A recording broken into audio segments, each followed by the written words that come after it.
Libro de Levítico, capítulo 27, versículo 9. Y si fuere animal de los que se ofrece ofrenda a Jehová, todo lo que de los tales se diere a Jehová será santo. No será cambiado ni tocado, bueno por malo ni malo por bueno. Y si se permutare un animal por otro, él y el dado en cambio de él serán sagrados. Si fuera algún animal inmundo, de que no se ofrece ofrenda a Jehová, entonces el animal será puesto delante del sacerdote. Y el sacerdote lo valorará, sea bueno o sea malo. Conforme a la estimación del sacerdote, así será. Y si lo quisiere rescatar, añadirá sobre tu valuación la quinta parte. Cuando alguno dedicare su casa consagrándola a Jehová, la valorará el sacerdote, sea buena o sea mala. Según la valorare el sacerdote, así quedará. Mas si el que dedicó su casa deseare rescatarla, añadirá a tu valuación la quinta parte del valor de ella, y será suya. Si alguno dedicare de la tierra de su posesión a Jehová, tu estimación será conforme a su siembra. Un homer de siembra de cebada se valorará en 50 siclos de plata. Y si dedicare su tierra desde el año del jubileo, conforme a tu estimación quedará. Mas si después del jubileo dedicare su tierra, entonces el sacerdote hará la cuenta del dinero conforme a los años que quedaren hasta el año del jubileo, y se rebajará de tu estimación. Y si el que dedicó la tierra quisiera redimirla, añadirá a tu estimación la quinta parte del precio de ella, y se le quedará para él. Mas si él no rescatare la tierra y la tierra se vendiere a otro, no la rescatará más, sino que cuando saliere en el jubileo la tierra será santa para Jehová, como tierra consagrada. La posesión de ella será del sacerdote. Y si dedicare alguno a Jehová la tierra que él compró, que no era de la tierra de su herencia, entonces el sacerdote calculará con él la suma de tu estimación hasta el año del jubileo. Y aquel día dará tu precio señalado, cosa consagrada a Jehová. En el año del jubileo volverá la tierra a aquel de quien él la compró, cuya es la herencia de la tierra. Y todo lo que valorare será conforme al siclo del santuario. El siclo tiene 20 geras. Pero el primogénito de los animales que por la primogenitura es de Jehová, nadie lo dedicará. Sea buey u oveja, de Jehová es. Mas si fuere de los animales inmundos, lo rescatarán conforme a tu estimación, y añadirán sobre ella la quinta parte de su precio. Y si no lo rescataren, se venderá conforme a tu estimación. Pero no se venderá ni se rescatará ninguna cosa consagrada que alguno hubiere dedicado a Jehová, de todo lo que tuviere, de hombres y animales, y de las tierras de su posesión. Todo lo consagrado será cosa santísima para Jehová. Ninguna persona separada como anatema podrá ser rescatada, indefectiblemente ha de ser muerta. Y el diezmo de la tierra, así de la simiente de la tierra como del fruto de los árboles de Jehová es cosa dedicada a Jehová. Y si alguno quisiere rescatar algo del diezmo, añadirá la quinta parte de su precio por ello. Y todo diezmo de vacas o de ovejas, de todo lo que pasa bajo la vara, el diezmo será consagrado a Jehová. No mirará si es bueno o malo, ni lo cambiará. Y si lo cambiare, tanto él como el que se dio en cambio serán cosas sagradas. No podrán ser rescatados. Estos son los mandamientos que ordenó Jehová a Moisés para los hijos de Israel en el monte de Sinaí. Hasta aquí la lectura en esta mañana. Vamos a prepararnos para que Rubén nos hable de este texto. Rubén, cuando tú quieras.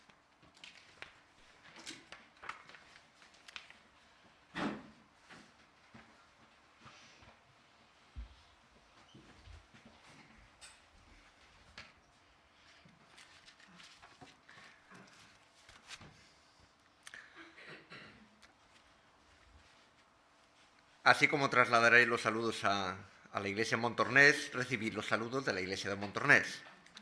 Y quiero empezar diciendo que, Mauricio, te entiendo, pero yo no es por guapo, yo es que me quitan la capacidad de expresividad facial y soy medio hombre.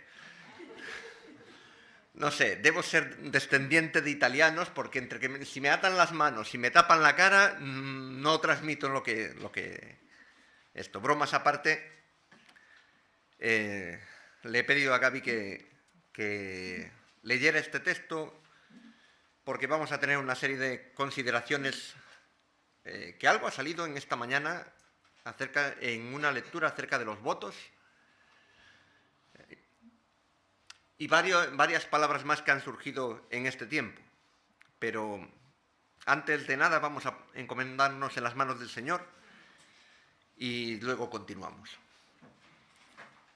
Padre, te damos gracias por estos momentos en los cuales nosotros podemos reunirnos en libertad y podemos, Señor, congregarnos en torno a ti y a tu palabra.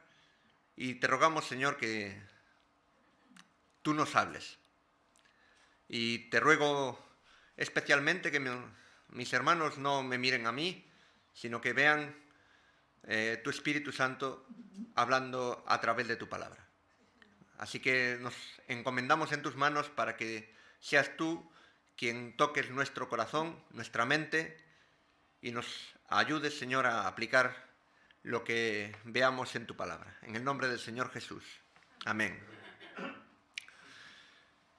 El tema que traigo con vosotros en esta mañana es precisamente el tema de la consagración. Es un tema muy amplio, no lo vamos a tocar todo. Yo creo que algunos de los jóvenes que ha visto el tocho no lo vamos a tocar todo. Entre otras cosas, porque es mi propósito poner, esto sí que saldrá por escrito en mi blog, para todos los creyentes, irá con una contraseña muy sencilla, porque eso es para compartir entre personas creyentes, con lo cual os invito a que lo veáis y entréis y lo compartáis, si lo veis edificante y os hace bien, no porque lo diga yo, sino por lo que hemos acabado de orar, porque es palabra de Dios. Entonces ahí estará todo completo. Hoy daremos lo que... Por cierto, ¿cuánto tiempo tengo? No sabéis el peligro que corréis. En fin, el tema de la consagración, me gustaría introduciros de que muchas veces cuando hablamos acerca de conceptos o palabras, podríamos hablar del significado, por una parte el significado amplio de las palabras y luego el significado concreto y específico. Y puede ocurrir que a veces si vemos el significado amplio de las palabras, nos perdemos el significado concreto y específico. Y al revés, a veces ponemos tanto la mirada en un significado concreto y específico que perdemos de vista el significado amplio de las cosas. Entonces, conforme vayamos avanzando, espero que vayáis entendiendo por qué digo esto. Y una de las cosas más básicas cuando tratas un tema es mirar el significado precisamente de las palabras. O sea que os voy a decir las 5 acepciones que el diccionario de la Real Academia Española de la Lengua dice acerca de lo que significa la consagración, para hacerlo bien oficial. No he mirado en cualquier diccionario. El diccionario de la RAE. Dice, número 1, hacer sagrado a alguien o algo. Número 2, conferir a alguien o algo fama o preeminencia en determinado ámbito o actividad. Y pone 2 ejemplos. Aquella novela lo consagró como escritor. O la computadora se ha consagrado como instrumento imprescindible. Número 3. Dicho de una autoridad competente, reconocer o establecer firmemente algo. Número 4. Dedicar, ofrecer a Dios por culto o voto a una persona o cosa. Muy interesante.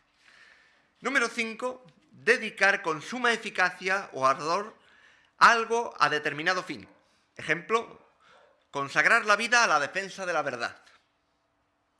O consagrarse al estudio. Bueno, esto, en fin, me voy a ahorrar los comentarios porque si no me... Número 6, como último significado, dicho de un sacerdote católico, pronunciar en la misa las palabras que operan la transubstanciación. Me voy a ahorrar los comentarios, ya lo dije. creo que nos acercamos al significado, especialmente en el punto 3 y el punto 4, lo recuerdo rápidamente, dicho de una autoridad competente, reconocer o establecer firmemente algo. Y 4, dedicar, ofrecer a Dios por culto o voto una persona o cosa. Y esto precisamente es de lo que se trata aquí. Y alguien podría decir, hermanito, no estamos en el Antiguo Testamento, no estamos bajo la ley, estamos bajo la gracia. Sí, amén. Pero hay cosas que nosotros hemos de mirar en cuanto a principios. El principio de lo que habla en cuanto a la consagración sigue vigente. Y siendo esquemáticos, podemos dividir el pasaje en 3 partes bastante diferenciadas. En los versículos del 14 al 25, podríamos decir que esto está hablando acerca del patrimonio. Esto afectaba tanto a las tierras como a las casas. Y variaba su valor en cuanto al año que tocaba el jubileo, que ocurría cada 50 años. Era un evento en el cual se hacía la restitución de las tierras o de las casas a sus respectivos dueños, que recibían esas tierras o casas en la repartición que hizo más tarde el caudillo Josué. ¿Os acordáis? Que Josué hizo una repartición de tierras, esta para esta tribu, esta para esta casa familiar, y cada uno llevaba una serie de cosas. Entonces, cuando hacían esos intercambios económicos, a los 50 años, según tocaba el año del jubileo, lo podéis leer en el capítulo 25, eso os lo dejo de tarea para casa, entonces volvían a sus dueños originales. Entonces, ¿qué ocurría? Lo que decía aquí es que variaba el valor. Claro, si tú te encontrabas en el año 49, y al año siguiente, el año del jubileo, lo que tú vendías o alquilabas no valía lo mismo que si estuvieras en el año 1 del jubileo, evidentemente. ¿Por qué? Porque estaba más cerca de ser la restitución, te volvía enseguida. Entonces, claro, variaba el valor. Valía menos si estabas en el año 49 y valía más si estabas en el año 1, 2 o 3. ¿Vale? ¿Se entiende? Bien. Entonces, todo esto tiene una serie de implicaciones. La segunda parte del pasaje abarca desde los versículos 26 al 29. Y abarca los animales y las personas. Y nos podemos dar cuenta de que Dios empieza con una máxima que instauró tal y como vemos un poquito más adelante, los que tomáis notas en Números 3, 40 al 51, que no lo vamos a leer, y en Números 18, que este sí lo vamos a leer, que son 2 versiculitos nada más, Números capítulo 18 y versículos 15 al 16. Dice, todo lo que abre matriz, de toda carne que ofrecerán a Jehová, así de hombres como de animales, será tuyo. Pero harás que se redima el primogénito del hombre, también harás redimir el primogénito de animal inmundo. De 1 mes harás efectuar el rescate de ellos, conforme a tu estimación, por el precio de 5 siclos, conforme al ciclo del santuario, que es de 20 geras. O sea, había un rescate. Cuando trata acerca de los primogénitos, recordamos que en Egipto, ¿qué ocurrió en Egipto? Dios envió a su ángel, podríamos decir el ángel de la muerte, sobre toda la población de Egipto, y que mandó Dios a su pueblo. Señores, ustedes si no quieren recibir que el ángel de la muerte pase de largo, ustedes tienen que tomar un cordero, sacrificarlo, y con sangre los dinteles de las puertas y los postes los tienen que cubrir con sangre. Si no los cubren con sangre, también les va a afectar. Y eso se conoció como el rescate de los primogénitos, porque resulta que murió en cada casa el primogénito de cada familia. Esto es terrible. Y Dios siguió con este principio con su pueblo. Señores, cada primogénito de cada animal y de cada persona es mío. Pero el primogénito de cada persona se puede redimir. ¿Cómo? Dios dijo cómo. Y si miramos atentamente la palabra que aparece en el versículo 28, no se venderá ni se rescatará ninguna cosa consagrada que alguno hubiere dedicado a Jehová, de todo lo que tuviere, de hombres y animales, y de las tierras de su posesión, todo lo consagrado, ahora escuchad bien, será cosa santísima a Jehová. Esto nos habla de la importancia que tiene para Dios cuando algo es dedicado a Dios. Y hace una referencia a lo que los teólogos llaman por la consagración para destrucción también, cuando lo dice en el versículo 29, ninguna persona separada como anatema podrá ser rescatada, indefectiblemente ha de ser muerta. No había rescate posible.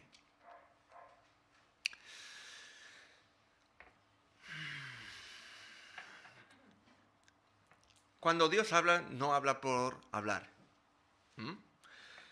Y veremos. En el tercer apartado, va desde los versículos 30 al 34 y podríamos decir que trata sobre el tema de la economía. Y aquí habla tanto del dinero en efectivo como de las cosechas.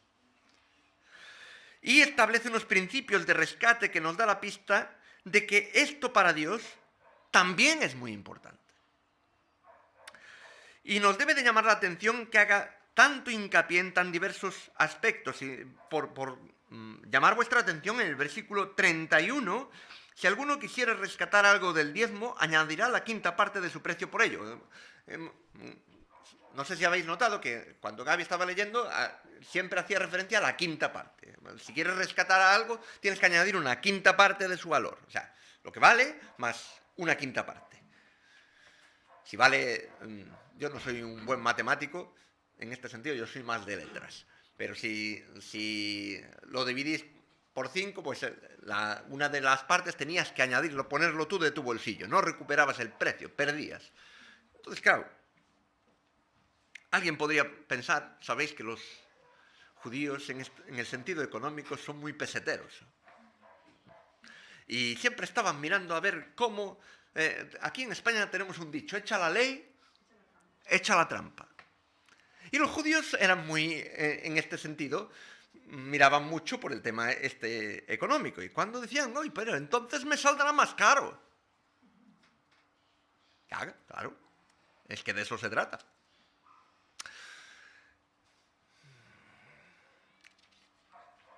Esa es la cuestión que Dios quiere rescatar. Incluso cuando llegamos a los versículos 32 y 33, no mirará si es bueno o malo, ni lo cambiará, y si lo cambiara, en el 33 estoy, tanto él como el que se dio en cambio serán cosas sagradas, no podrán ser rescatados. Es decir, tú tienes un animal consagrado a Dios, ¿no? Lo has ofrecido a Dios, lo has entregado a Dios. Muy bien, pues tú lo quieres cambiar. Pues ahora quiero rescatar este animal y tal. Sí, vale, pues lo cambias por otro animal, pero que también es consagrado a Dios. Tiene el mismo valor, las mismas características, pero tú no puedes aprovecharte de este animal. Este animal va con el mismo objetivo. De hecho,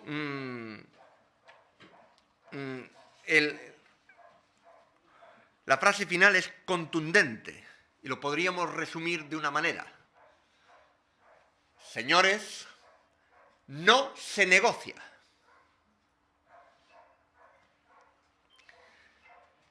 Y esto es una conclusión más fuerte de lo que ya tocó en los versículos 9 y 10 conforme al rescate de las personas. ¿Sabéis por qué? Porque un judío podía estar mirando de decir, vamos a ver, a mí me nace mi hijo mayor, hace ya 15 años. Y está hoy más grande que esto. Y Dios me dice, no, es que este primogénito es mío. Si tú lo quieres rescatar, pues tienes que ofrecer un cordero. Muy bien. Pero también querías dedicar algo a Dios, porque tú eras un israelita, un verdadero israelita, que tenías un corazón puesto en Dios y querías agradarle y querías servirle, ¿verdad? Entonces dices, bueno, pues entonces voy a ofrecer un cordero por mi hijo y también como consagración a Dios. Y Dios dice, no. Israel es mío, mi hijo Israel. Él es mío. Este cordero es para mí, te me toca. Si tú quieres consagrar algo a Dios, tiene que ser algo aparte. Porque los judíos, como todos nosotros, somos muy aprovechaditos. Entonces, si podemos matar 2 pájaros de un tiro y así no me cuesta tanto en mi bolsillo, pues así aprovecho. Y Dios dice, no van por ahí los tiros. Si tú quieres consagrar algo a Dios, lo has de poner tú. Es algo especial, es algo voluntario, es algo que tiene que ser hecho de manera consciente, de manera meditada y de manera deliberada. Entonces, podríamos llegar a pensar, como dice Eclesiastés, capítulo 5, versículo 1 y 2, que parece que está diciendo que cuando te acerques a la casa de Dios, acércate más para oír que para hablar, dice ahí el pasaje, para no ofrecer el sacrificio de los necios. Es como si estuviera diciendo el sentido de este pasaje, mejor es que te estés calladito, no sea que seas pillado en tus palabras. El énfasis no es este.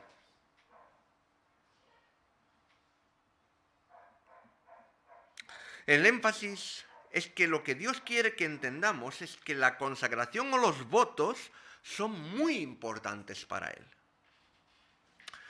Y que es por esa razón por la que cuando consagramos algo o alguien, ha de ser de una manera consciente, considerada y comprometida. Y esta es la importancia que Dios le da a este tema. Porque no ha dejado de darle importancia. Porque, hermanos, en nuestros contextos evangélicos muchas veces hablamos de la consagración y yo personalmente escucho acerca de la palabra consagración, pero que sale como si fuese algo... No, todos estamos, en un sentido amplio, todos estamos dedicados a Dios. Sí, es cierto.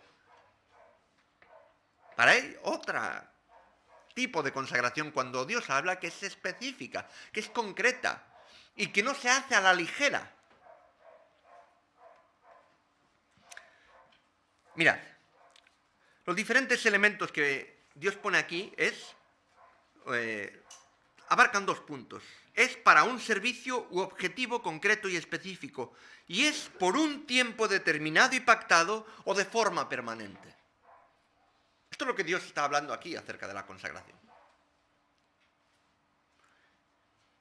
Y os iba a dar unos ejemplos, pero me voy a saltar unas cuantas páginas, porque os pongo una serie de casos.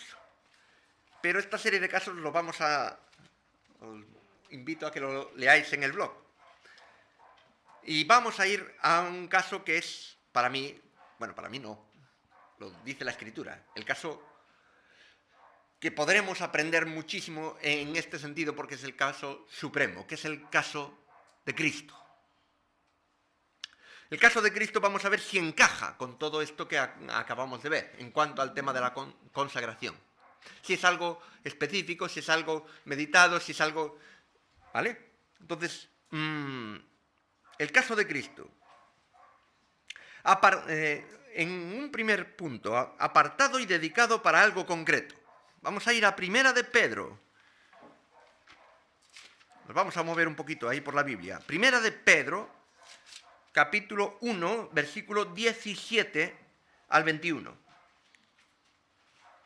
Dice, y si invocáis por Padre a aquel que sin acepción de personas juzga según la obra de cada uno, conducíos en temor todo el tiempo de vuestra peregrinación, sabiendo que fuisteis rescatados de vuestra vana manera de vivir, la cual recibisteis de vuestros padres, no con cosas corruptibles como oro o plata, sino con la sangre preciosa de Cristo, como de un cordero sin mancha y sin contaminación. Ahora escuchad bien, ya destinado desde antes de la fundación del mundo, pero manifestado en los postreros tiempos por amor de vosotros y mediante el cual creéis en Dios, quien le resucitó de los muertos y le ha dado gloria para que vuestra fe y esperanza sean en Dios. Y nos encontramos con esta maravilla dificilísima de entender, para nuestras mentes. ¿Por qué? Porque estamos sujetos al espacio y al tiempo, y que nos hablen de que desde antes de la fundación del mundo, que vete tú a saber cuándo fue, muchos años atrás, Dios ya había destinado un cordero, que fue el Señor Jesús. ¿Para qué? Para que entregase su vida. Y esto nos habla de que no fue algo hecho sin pensar. No fue algo por un calentón, vamos a decir así. Dios entró ahí que a veces nos pasa a nosotros, ¿no? Que queremos solucionar algo rápido y lo primero que nos viene a la mano, pues lo hacemos. No fue eso. No fue un parche a una situación que se había descontrolado, que nuestros primeros padres allí en el huerto del Edén, los muy zoquetes, pues hicieron las cosas ahí como les dio la gana y la creación le salió rana a Dios. Pues no fue eso. Dios ya lo tenía en su mente. Claro, esto escapa a nuestro conocimiento, esto escapa a nuestra comprensión, esto nos hace, no sé a vosotros, igual sois, no lo dudo, más inteligentes que yo en este sentido, y a mí, pero a mí esto me causa un cortocircuito mental. Fue algo decidido de manera consciente, de manera concreta y específica, y esto es similar a lo que hemos visto de las tierras. Las tierras eran dedicadas de una manera concreta y específica, ¿verdad? Tenían que ser dedicadas, ofrendadas. Esto, os pongo un ejemplo, tenéis varias tierras y tú dices, bueno, pues este campo, la cosecha de este campo, todo esto, todo lo que saque de aquí, va para Dios.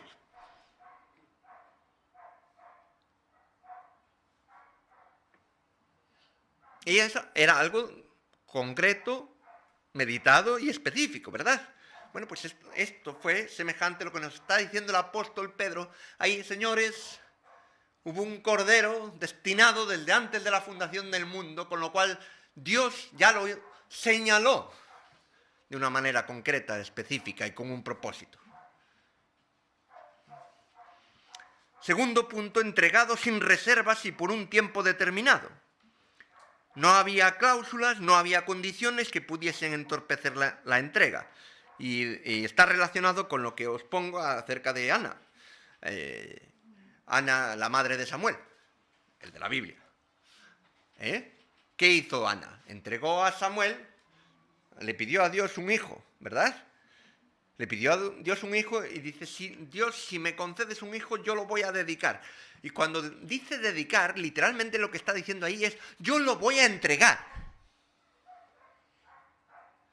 Y si consideramos un poco el contexto, le iba a entregar a un hombre, Elí, un sumo sacerdote, que había sido un padre, en fin, que no había dado la talla, que era un hombre temeroso de Dios, pero que como padre, en fin.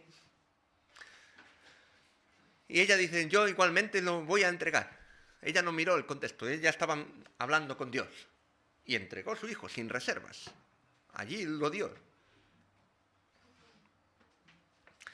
Dios entregó a Jesús sin reserva. ¿Qué dice Juan 3:16, que lo repetimos mucho? De tal manera amó Dios al mundo que ha dado. Poned ahí, ha entregado. ¿Y por cuánto tiempo? Vamos a ir a Hebreos 7:21. Hebreos, libro de los Hebreos, uno de mis libros favoritos. 7:21. Dice, porque, desde el 20, y esto no fue hecho sin juramento, porque los otros sacerdotes, ciertamente sin juramento fueron hechos sacerdotes, pero este, se está refiriendo a Jesús, con el juramento del que dijo, juró el Señor y no se arrepentirá, tú eres sacerdote para siempre, según el orden de Melquisedec. Y no podemos entretenernos aquí. Pero el tiempo determinado que Dios entregó a su Hijo es para siempre. Pero esto ya estaba anunciado en el Salmo 110, versículo 4, donde dice exactamente estas palabras, están transcritas, para que veamos que no es una cosa casual. Es una cosa que Dios se reafirma una y otra vez en lo que da importancia. Dios lo repite porque somos personas muchas veces que olvidamos estos puntos. Punto número 3. Cristo no tuvo sustituto. Hemos visto en el versículo 33 que había determinados casos en los cuales se podía intercambiar el sujeto, un animal por un animal, una tierra por una tierra, pero no el objetivo. Es decir, tú tenías un animal dedicado a Dios, podías cambiarlo por otro animal dedicado a Dios. Y lo tenías que dedicar a Dios, de las mismas características, con las mismas... Claro, no eran fotocopias, pero tenían las mismas, una serie de características que Dios ya había dado en su ley. Y ambos debían de ser cosas sagradas o dedicadas a Dios. Debían tener las mismas condiciones, debían tener las mismas características y debían de tener el mismo objetivo concreto y no podían ser rescatados. Ahí no podías decir tú, oye, que yo quiero este animal para mí porque me gusta mucho el corderito favorito de mi hijo y lo quiero rescatar. Y pongo la quinta parte, porque es que mi hijo está llorando cada 2 por 3 por el dichoso corderito y yo lo quiero rescatar. Y Dios te dice, no hay rescate posible.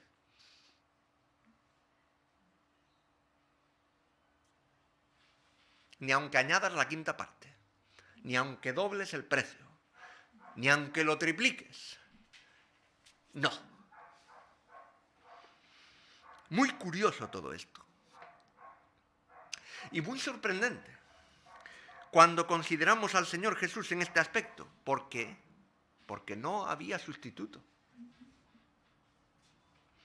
No había otro que pudiese igualar sus características.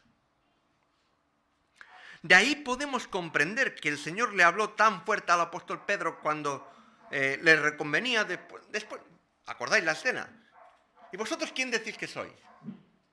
Y Pedro dice, tú eres el Cristo, el Hijo del Dios viviente. Y en la escena siguiente, cuando el Señor empieza a anunciar que iba a dar su vida, que iba a ser maltratado, y Pedro lo coge aparte y le dice, Señor, a ver, ten compasión de ti, que nada te... Y Jesús le responde muy fuerte. Relacionado con este tercer punto, hay el cuarto. Cristo fue hecho anatema o maldición. Y esta verdad tan tremenda y profunda la trata el apóstol Pablo en la carta a los Gálatas. Y no me gustaría comunicar todo lo que me pasa por la mente. Loida a veces hace de filtro, muchas veces cuando estoy hablando con personas, y se lo agradezco porque si no las personas huirían de mí. Porque en mi mente a veces es un batiburrillo de ideas y voy encadenando unas con otras. O sea que no podemos tratar todo lo que dice aquí, pero es un tema denso. Pero el aspecto que vemos está en el capítulo 3 y versículos 13 y 14. Mirad lo que pone aquí. Escuchad. Cristo nos redimió de la maldición de la ley, hecho por nosotros maldición. Porque está escrito, maldito todo el que es colgado en un madero. Y curiosísimamente que estas palabras fueran escritas cuando no había un instrumento de tortura y muerte como era la cruz, hasta aquellos momentos. Esto surgió años más tarde. Dice en el 14, para que en Cristo Jesús la bendición de Abraham alcanzase a los gentiles a fin de que por la fe recibiésemos la promesa del Espíritu. Y encontramos otra afirmación también muy sorprendente en 2 de Corintios, capítulo 5 y versículo 21. 2 de Corintios, capítulo 5 y versículo 21. Que este versículo es repetido muchas veces en la escuela dominical. Dice, al que no conoció pecado, por nosotros Dios lo hizo pecado, para que nosotros fuésemos hechos, ¿qué? Justicia de Dios en él. Pero es que es muy fuerte lo que dice.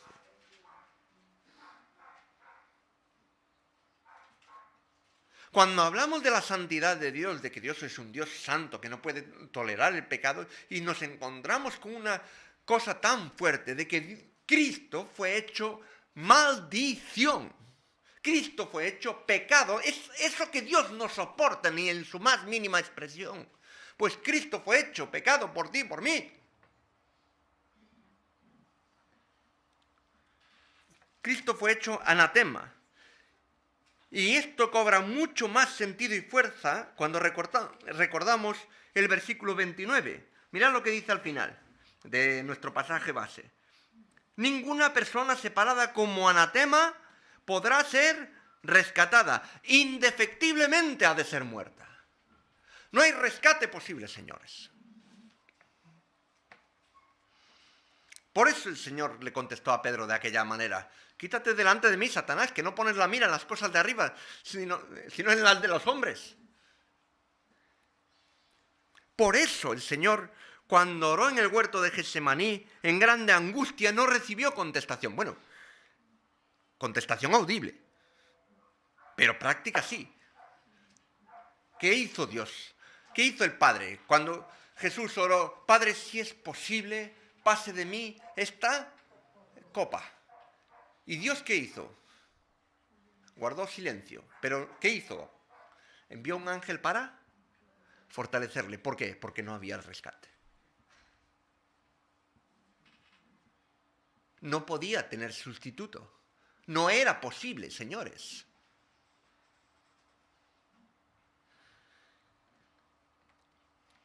Al igual que la hija de Jefté, otro de los ejemplos que os pongo, sabía que iba a morir. Jesús sabía que iba a morir desde el principio de su vida en este suelo. Y por eso, y para mandaros nuestras miradas al futuro, por la misma razón es por la que no se encontró a ninguno digno de abrir aquel libro y desatar sus sellos en Apocalipsis 5. No había ninguno que rellenase las características. No había ninguno que se hubiese ganado el derecho de poder abrir, de poder mirar siquiera aquel libro. Y aparece uno.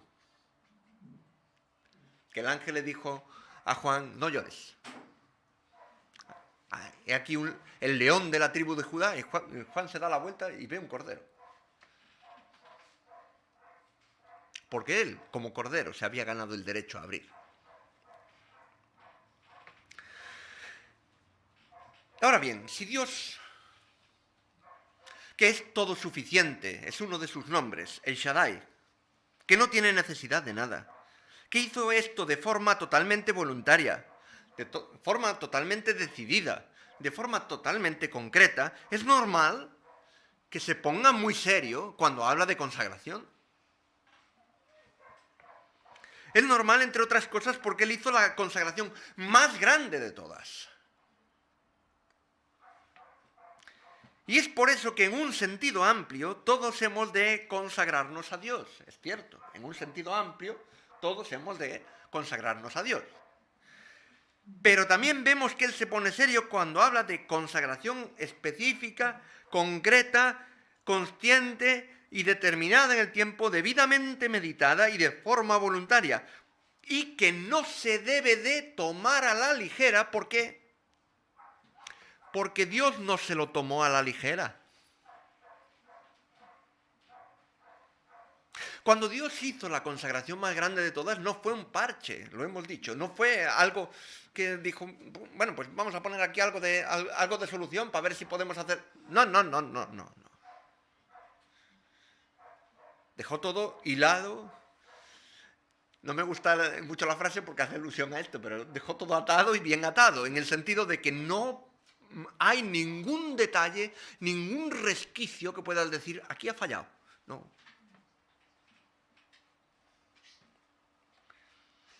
Y viendo la consagración, la dedicación, la entrega suprema que Dios hizo con Jesús, permitidme haceros una pregunta.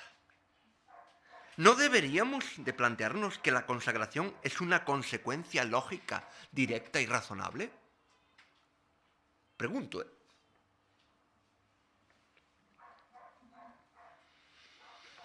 Y es por eso que deberíamos preguntarnos de una manera muy seria esto. Y dejadme decir que no se trata de acusar a nadie. Los que me conocéis un poquito más, sabéis que yo no soy de acusar a nadie. A veces soy muy vehemente hablando, que Loida me lo tiene que decir. A veces da la sensación de que hablas como que... No, no se trata de acusar a nadie. Pero sí que debemos de plantearnos cosas prácticas. A mí me gusta ser muy, muy, muy, muy práctico. ¿Por qué? Porque a veces hablando de profundidades, hablando de cosas que salen en la palabra de Dios, pero no hacemos aplicaciones a nuestra vida, nos perdemos en espiritualizarlo todo. Y Dios, hermanos y hermanas, lo hemos visto en Levítico, es muy práctico en las cosas. Cuando Él se trata de estas cuestiones, es práctico, hablando de muchas cosas, como es el tema, por ejemplo, de la consagración, como es el tema de la vida cristiana, como es el tema de la familia cristiana, como es un montón de temas que Dios habla muy, muy, muy concreta, muy específica y muy prácticamente, que no puedes decir, Dios cuando quiere ser claro, lo es, y no da lugar a dudas. Así que yo me hice la pregunta, ¿qué podemos consagrar a Dios? Y vamos a ir muy rápido, yo os dejo esto para que vosotros lo meditéis. No quiero que me contestéis, ¿eh? Si alguno me quiere contestar luego. Pero, punto 1. Nuestro cuerpo. ¿De dónde sacó esto? De esto nos habla Romanos 12.1. Mirad, es que es muy curioso.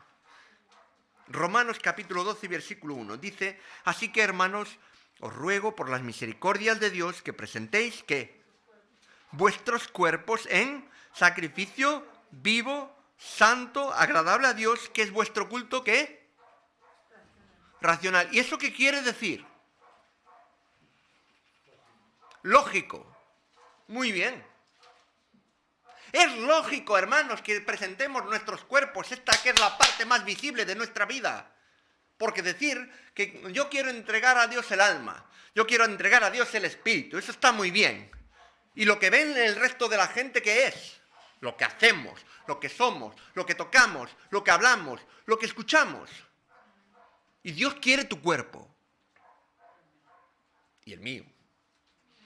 Y el de todos aquí. Y es lógico. Y muchas veces espiritualizamos estas cosas. Y de hecho, uno de los deseos que el apóstol Pablo expresa a los tesalonicenses es que y todo vuestro ser, espíritu, alma y cuerpo. Señores, esto es súper práctico porque Dios quiere todo de ti.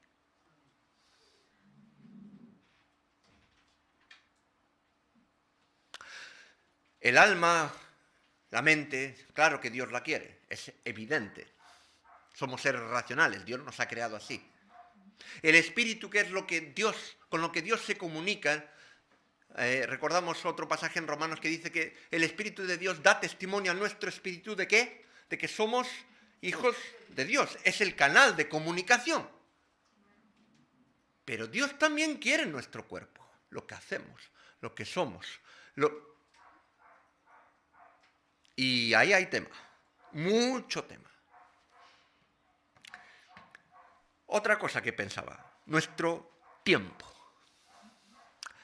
Sí, en un contexto amplio, que, como hablábamos al principio, todo nuestro tiempo es de Dios. Porque de esto habla, por ejemplo, Colosenses 3:17, es otro versículo de escuela dominical. Y todo lo que hacéis,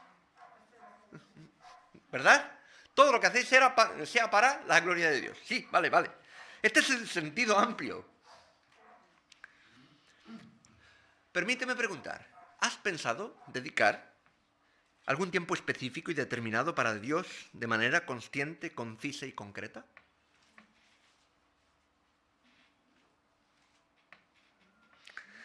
Y sí, podemos pensar en el tiempo devocional, aunque personalmente, y esto lo digo sin ánimo de acusar a nadie, pero personalmente yo lo veo ese tiempo, el tiempo devocional, como un tiempo de alimentación espiritual. Esto es lo que debemos de hacer como normal.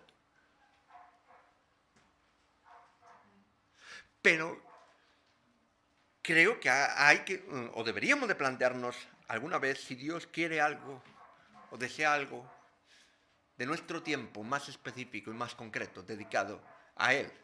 No sé, Pasar el tiempo con unos misioneros para que te enseñen lo que es la vida misional, por ejemplo. Pasar 3 meses que dices, pues yo me voy a formar, pues como está haciendo el hermano, ¿no? Recibiendo discipulado, vale, pues, y me sacrifico de que tengo que salir corriendo a trabajar después, pues es igual, pero es un tiempo dedicado a Dios, muy bien.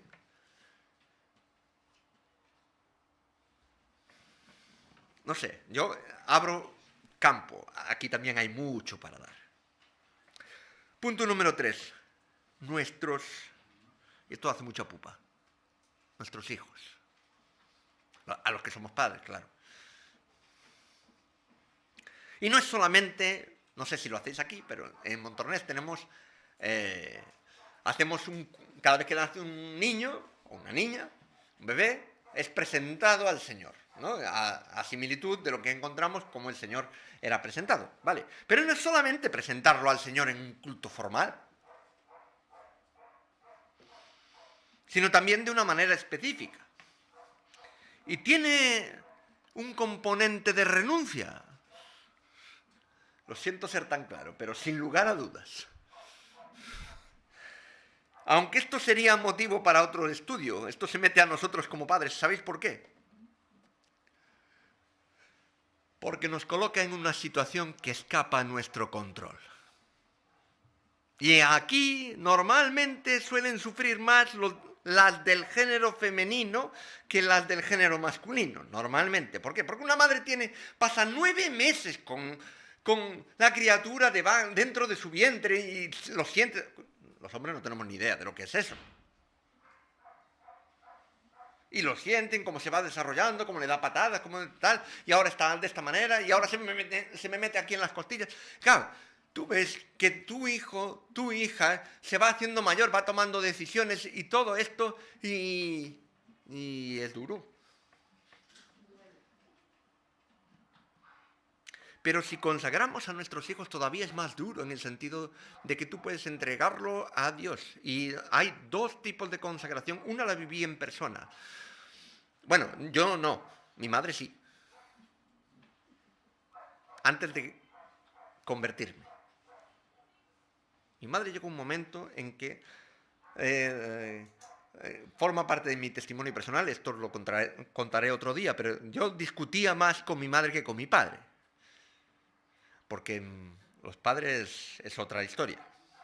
Normalmente suelen dar más respeto. Luego le preguntáis a Israel a ver quién da más respeto o qué. Pero con quien discutía más era con mi madre, hasta altas horas de la noche, y venga y dale, y tumba y dale, y no sé qué, y esto así, y esto así. A mí me gusta mucho discutir y debatir y todas estas cosas. Pero era una cuestión que mi madre estaba viendo que me estaba perdiendo espiritualmente y físicamente. Y llegó un momento en que, esto me lo contó después, llegó a la habitación, se puso de rodillas y dice, Señor, yo ya no puedo más. Si se cae por un barranco, que se caiga. Si se mata, que se mate. Si yo te lo entrego a ti, yo ya no puedo más. De allí a poco, bueno, esto forma parte de otra historia. Pero Dios tocó mi corazón. Pero también esto pasó con otra persona, otra madre, en este sentido, que le decía a un niño desde pequeño, ¿tú qué vas a hacer de mayor? Predicador. Porque era la ilusión que había tenido puesta la madre, de que su hijo sirviese a Dios. Y entonces le estaba, desde bien pequeño, ¿tú qué vas a hacer de mayor? Pues en vez de decir bombero, policía, predicador. Porque el niño sabía que era lo que le gustaba a su madre. Bueno, pues el niño, que sepáis, no llegó a ser predicador, nunca. Hermanos, como padres a veces ponemos nuestra esperanza en que los hijos lleguen a llegar al lugar donde nosotros no hemos podido llegar. Y ponemos nuestras esperanzas en que ellos hagan lo que nosotros no hemos podido hacer. Y ellos, sin tener en cuenta de que ellos tienen que tener su toma de decisiones, su relación con Dios, y Dios tiene que trabajar con ellos. Nosotros hemos de ponerlos en el camino, ¿vale? Voy más rápido. Nuestras capacidades. Y me resulta muy llamativo que Jesús en el Nuevo Testamento utilice dos parábolas para hablar de lo importante que es para Dios esto. Y curiosísimamente sale en el Evangelio de Mateo, capítulo 25, versículos 14 al 30, y en Lucas 19, del 11 al 27. Una es la parábola de los talentos y otra es la parábola de las minas. Y curiosamente el pensamiento y el contexto es un contexto escatológico, que tiene que ver con los tiempos futuros, cosa que está muy en boga hoy en día, ¿verdad? Es decir, relacionados con los tiempos de la venida del reino de Dios. Y mira tú por dónde Jesús se pone a hablar de la responsabilidad personal para con Dios. ¿En qué? En tus dones, en tus capacidades, en tus talentos, en lo que forma parte de tu personalidad, que Dios te lo ha dado con un propósito, no para que nos lo quedemos cada uno de nosotros.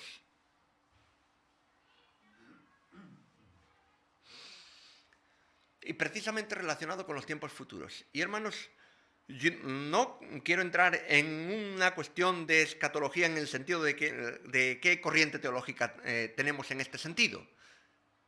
Pero creo que podemos percibir que los tiempos en los cuales Dios está presto a manifestar su reino de una manera que lo que dice la Escritura, están cercanos. ¿Ah? Muy bien, ¿y cuál es nuestra responsabilidad? Porque muchas veces escucho hablar de corrientes teológicas, de interpretaciones, de suposiciones, de esto, y de lo que hablan muchas veces en cuanto a este tema. La Escritura habla de un tema muy pegado. ¿Sabes cuál es? ¿Cómo está tu vida con Dios? ¿Cuál es la responsabilidad del creyente? ¿En cuanto a qué? En cuanto a su vida práctica, en cuanto al compartir la palabra de Dios, en cuanto a la vida espiritual, en cuanto a la relación con Dios, en cuanto a temas tan prácticos, hermanos, que eso no se toca. Y a mí me sorprende muchísimo. Y mira tú por dónde en estos dos pasajes lo dice. Y Dios le da mucha importancia a todo esto. Dicho en otras palabras, esto es para tomárselo en serio. Número 5. Nuestro dinero. Dicen que lo último que se convierte de un cristiano es el bolsillo. Es una frase muy ácida. Y lo triste es que muchas veces es cierta. Aunque en muchos contextos evangélicos se enfatiza que en el tema del diezmo no está puesto como un mandamiento a la Iglesia, esto lo dijo Gaby antes, pero sí que sale la palabra ofrenda. Y ofrenda significa entrega. Y dejadme aclarar que no tengo en mente lo de poner algo en la bolsa de la iglesia local donde te congregues. Porque esto es un principio. Y merecería una exposición más completa acerca de todo esto. Pero estoy hablando relacionado con el tema de la consagración de una manera consciente, de una manera concreta y de una manera específicamente determinada. Como el ejemplo que os ponía. Esta tierra, la cosecha de esta tierra va para Dios. O aquella niña en la India que tenía una gallina y que todos los huevos que pusiera la gallina los iba a vender en el mercado y todo eso iba a comprar Biblias para repartirlas a sus vecinos. Oye, pues la gallina no dejó de poner ni un solo día.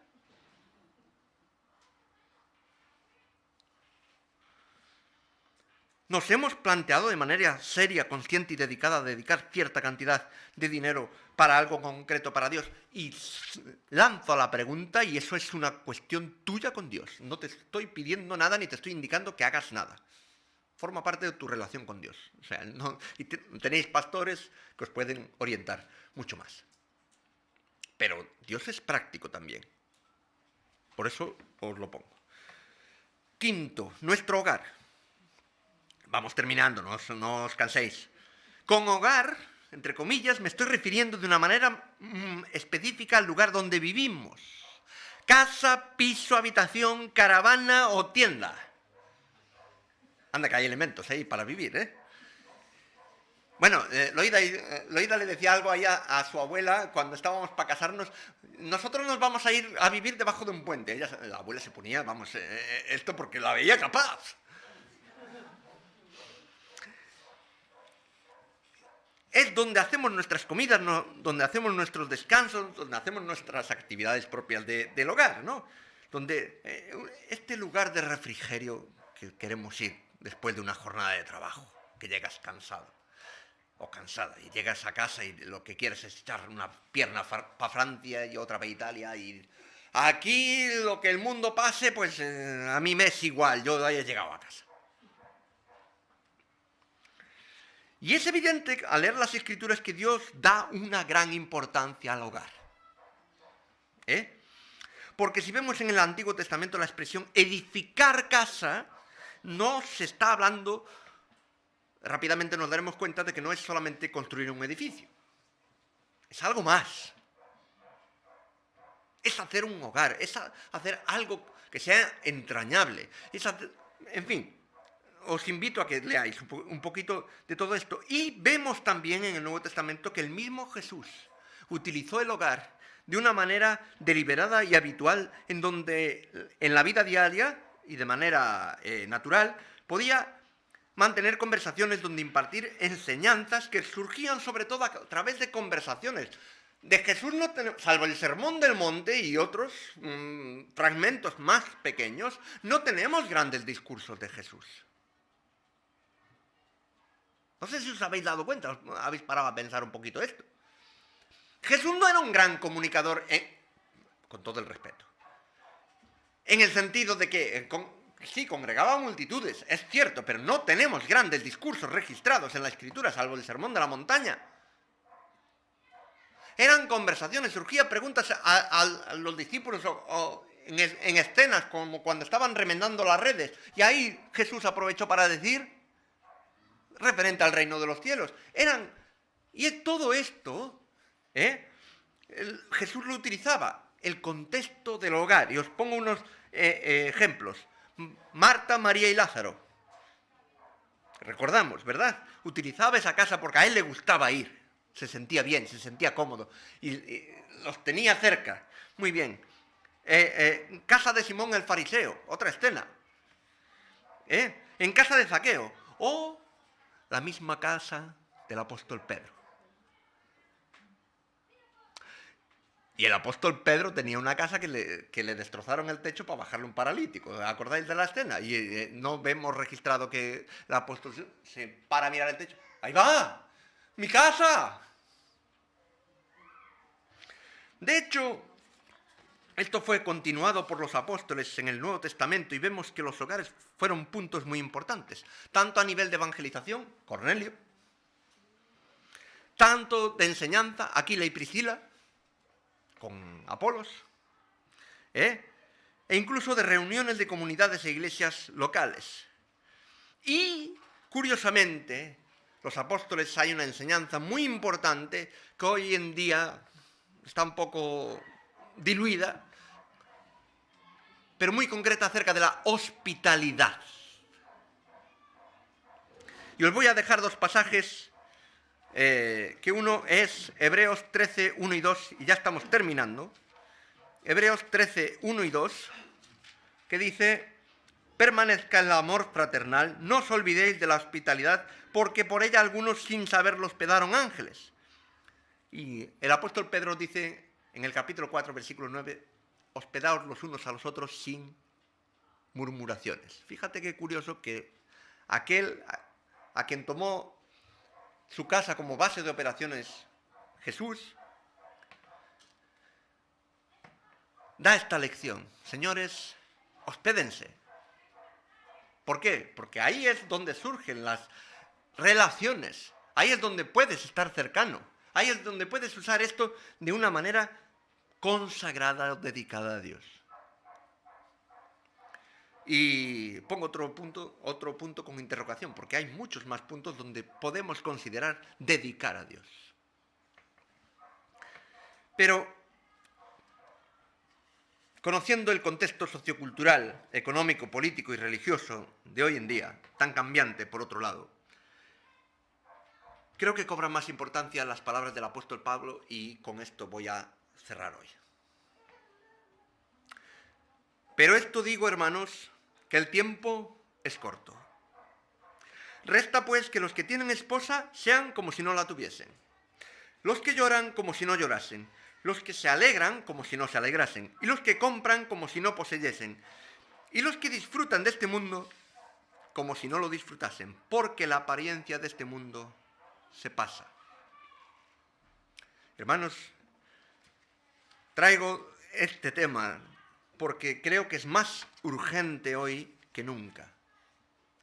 Porque si Dios consagró al Señor Jesús de una manera tan bestia, de una manera tan concreta, tan específica, tan fuerte, ¿tú y yo qué debemos de hacer?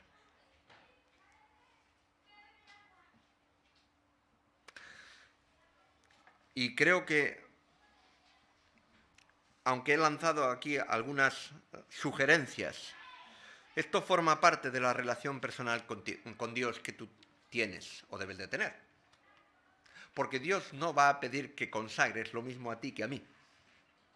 Curiosísimamente, porque Dios es así de grande. Pero Dios quiere que nosotros dediquemos y consideremos y lo hagamos de una manera consciente, lo hagamos de una manera concreta, lo hagamos de una manera específica, meditada, para su gloria. Porque Él lo hizo por nosotros primero. Dio el precio más grande. Y no permitió que hubiese un sustituto. Y no hubo otro camino, sino que le dijo al Señor Jesús, lo hemos visto, a la cruz. No hay otra manera. Tira para adelante. Pues nosotros creo que debería de ser algo lógico, como muestra o respuesta de lo mucho que Él ha hecho por cada uno de nosotros. Que Dios los bendiga.